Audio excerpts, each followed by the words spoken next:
bypass a lid switch. It's better to take these screws out than take this off because it's harder to get that back in.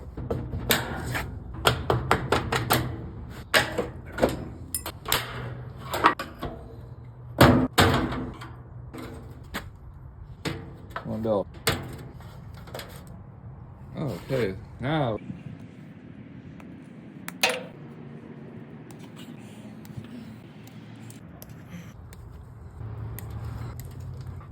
All right.